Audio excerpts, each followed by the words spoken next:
दोस्तों, आज मैं लेकर आई हूँ आपके लिए एक बहुत ही रोचक और डरावनी कहानी। उम्मीद करती हूँ आपको ये कहानी बहुत ही पसंद आएगी।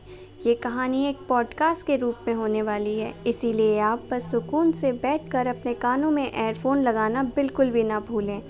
ये कहानी आपको ज़रूर पसंद आएगी। इस कहानी को अंत तक ज़रूर सुनें। अगर आपको ऐसी रोचक रहस्यमयी कहानियाँ पसंद हैं तो मेरे चैनल को लाइक, शेयर और सब्सक्राइब करना बिल्कुल भी ना भूलें। ये कहानी का नाम काली डायन है। कहानी की शुरुआत एक राजा जयसिंह को दिखाते हुए होती है, जिनके महल में आज बहुत ही गाने बाने बाजे सब कुछ बज रहे थे। पूरे राजमहल में एक उत्सव का माहौल था, और होता भी क्यों नहीं, राजा जयसिंह को 8 साल बाद बेटा जो पैदा हुआ था। सब लोग बहुत ही खुश थे। औरतें मंगलचारण गा रही थीं, हर तरफ खुशियां फैली हुई थी। नगर के लोग बहुत खुशी से वहां पे अपने राजा को अलग अलग तरीके के उपहार देते घूम रहे थे। राजा ने अपने बेटे का नाम प्रताप सिंह रखा था। अंदर बैठी हुई रानी और उसके साथ में बैठी हुई औरतों को बस एक ही बात का डर था कि कहीं वो ना आ जाए। वो कैसे भी अपने बेटे को उसकी बुरी नज़र से बचाना चाहती थी। बस इस बात की चिंता रानी के चेहरे पर साफ दिखाई दे रही थी। राजा भी इस बात को जानते थे, पर फिर भी वो इस बात को नकारने पे लगे हुए थे। हर तरफ बस यही सवाल था कि वो क्या आएगी, क्या वो आज आएगी। अब आप भी यही सोच रहे होंगे कि यहाँ पर किसकी बात हो रही है। ये हमें आगे पता चलेगा। अचानक से मंगलचारण, ढोले, नगाड़ों की आवाज़ बिल्कुल बंद हो गई। वहाँ का माहौल एकदम से ऐसा हो गया जैसे वहाँ कोई मातम चल रहा हो। जब लोगों ने पीछे पलटकर इसकी वजह जानने के लिए देखा तो वहाँ पर चंदो डायन अपने साथ की 4-5 और चुड़ैलों के साथ में अंदर चली आ रही थी। वो डायन आई सामने, उस बच्चे के सामने राजा खड़ा हो गया। राजा ने कहा, तुम्हें जो भी कहना है तो मुझसे कहकर जा सकती हो। चंदो ने कहा, मैं आई हूँ और नवजात को आशीर्वाद दिए बिना कैसे जा सकती हूँ। इसके बाद में उसकी आंखों में देखकर राजा की भी हिम्मत नहीं हुई कि वो उसे वहाँ से रोक सके।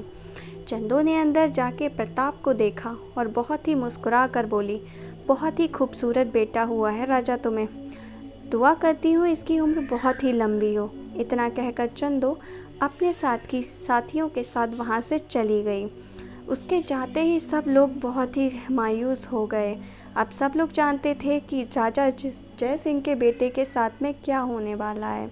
सब बहुत ही डर गए। औरतें उसकी बच्चे की नज़र उतारने लगीं। बच्चा अचानक से ही बहुत रोने लगा, उसका मुंह बिल्कुल पीला पड़ गया।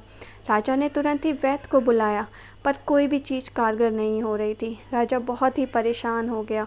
वैसे तो राजा ये कि चंदो डायन है इस बात को भी नकारता था, पर अपने बेटे के साथ में ऐसा होता देखकर राजा के भी होश उड़ चुके थे। राजा के भी अब कुछ भी समझ में नहीं आ रहा था। वैद्य भी राजा से कह चुका था, अब ये बच्चा नहीं बचेगा, इसका इलाज यहाँ पर मुनासिब नहीं, और इसे यहाँ से बाहर लेके जाने का इतना वक्त अब हमारे पास में नहीं है। राजा बहुत ही परेशान हो गया। उसे परेशान देखकर एक गांव के बुजुर्ग ने राजा से कहा कि बहुत साल पहले एक औरत और एक आदमी के भी बच्चे को चंदो डायन ने देख लिया था। उसकी नज़र बहुत ही काली है, जिसकी पे भी उसकी काली नज़र पड़ जाती है वो बच्चा फिर ज़िंदा नहीं रहता। चंदो डायन उस बच्चे की मरी हुई लाश से क्या करती है ये देखने जाने की हिम्मत आज तक किसी में भी नहीं हुई, पर उस आदमी ने अपने बच्चे को बताया था।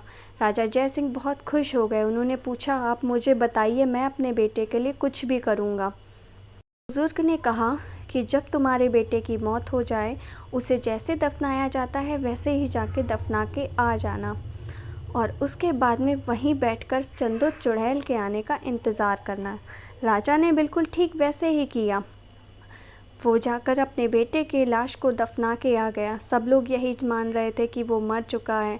तभी रात के अंधेरे में जैसे ही पूर्णमासी का चांद चमका, चंदो डायन वहाँ पर आई, और उसने वहाँ आते ही अपने कपड़े पूरी तरीके से निकाल दिए। सामने नदी थी, उस नदी में वो नहाने चली गई। नहाकर जब वो बाहर आई, उसने उस राजा जय सिंह के बेटे की कब्र को खोदना शुरू करा। खोदकर उसने वहाँ से उस बच्चे को निकाला। उसने थोड़े से मंत्रोच्चारण किए, जिसके बाद में बच्चे से अचानक से ही दोबारा रोने की आवाज़ शुरू हो गई। ये सुनकर राजा जय सिंह बहुत खुश हो गए। उन्हें लगा उनका बेटा अब जिंदा है, वो उसे बचा सकते हैं। वो इसके लिए बहुत ही आतुर हो गए। उन्हें कुछ भी समझ नहीं आया। उन्हें पता था कि बुज़ुर्ग ने उनसे कहा था कि उन्हें कुछ वक्त का सब्र करना है चंदू डायन के जाने का, पर उनसे ऐसा किया नहीं गया। अपने बेटे के रोने की आवाज़ को सुनकर वो उस डायन की तरफ झपके और उन्होंने उस डायन के सीने में एक खंजर भोंक दिया और वहाँ से वो अपना बेटा लेकर चले आए। राजा जयसिंह जैसे ही अपने बच्चे को लेकर आ रहे थे, रास्ते में चंदू डायन की बाकी की सखियों ने राजा जयसिंह को बीच में ही घेर लिया। राजा जयसिंह बहुत ही घबरा गए, पर इतना ही था कि वो बुज़ुर्ग पूरे गांव के लोगों को लेकर वहां पे आग की मशालें लिए हुए चलते चले आ रहे थे। उन्होंने चंदू डायन के साथ बाकी उसकी डायनों को भी जला दिया और इस तरीके से राजा जयसिंह ने अपने मरे हुए बेटे प्रताप को जिंदा भी कर लिया। उम्मीद करती हूँ आपको डायन की कहानी बहुत ही पसंद आई होगी। मेरे चैनल को लाइक, शेयर और सब्सक्राइब करना बिल्कुल भी ना भूलें।